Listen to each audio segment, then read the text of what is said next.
원유를 포함한 석유가가 3월에 31.2% 상승에 이어 4월에도 34.4% 상승하였고, 또한 가공식품, 외식 등도 오름세를 유지하고 있습니다.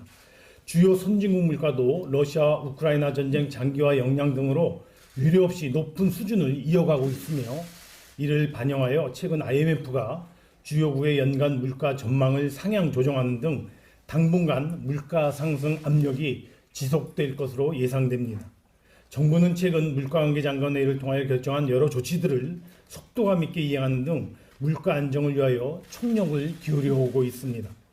먼저 고유가 부담 완화 3종 세트 관련 법령을 신속히 개정, 지난 5월 1일부터 시행하여 유류세 30% 인하분 등이 가격에 신속히 반영되도록 업계와 최대한 협력해 나가겠습니다. 둘째, 할당관세 규정 개정을 통하여 주요 원자재, 곡물 품목에 대한 할당관세 적용과 대체 사료인 겉벌이, 소매피, 할당량 확대 등을 곧바로 시행하였습니다. 아울러 원자재 수급 부담 완화를 위하여 납사 조정관세 인하, 고부가 철강 제품 페로크롬 할당관세 인하도 검토하고자 합니다. 상기 조치들로 향후 체감 유류 비용이 조금이나마 줄어들고 국내 제조업 식품업계의 원가 상승 부담이 다소 완화될 수 있을 것으로 기대됩니다. 이외 물가 상승 압력 완화를 위한 추가적인 조치들도 분야별로 적극적으로 조치 중에 있습니다. 고유가에 대응한 시장 안정화 차원에서 국제에너지기구 IEA 국제공조를 통하여 비축유 723만 배럴이 추가 방출 중에 있습니다.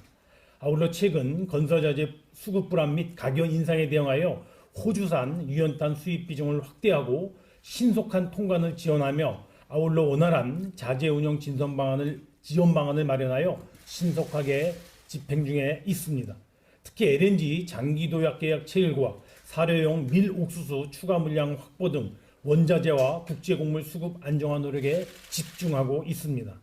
또한 생활 물가 차원에서는 정부의 자동차 보험 마일리지 특약 개정과 함께 보험업계도 자동차 보험료를 마이너스 1.2에서 마이너스 1.4% 인하한 바 있고, 아울러 지자체의 상수도 요금 감면이 되도록 수자원공사는 원수 사용요금 50% 감면 기간을 최대 2개월에서 6개월로 확대하였습니다.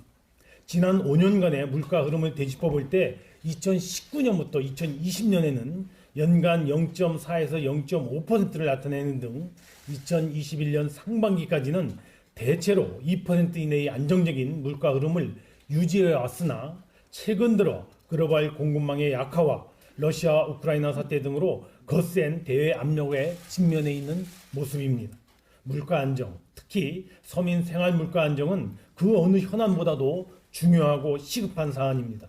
물가의 절대 안정 및 물가 오름세 심리 억제 등 작금의 물가 상황을 헤쳐나가기 위해서는 가계, 기업, 정부가 3인 사각처럼 함께 힘 모으는 것이 절대적으로 필요한 시점입니다. 현 경제팀은 물러나는 마지막 순간까지 물가 안정을 위하여 총력을 기울여 나가도록 하겠습니다. 모두 발언 여기까지입니다.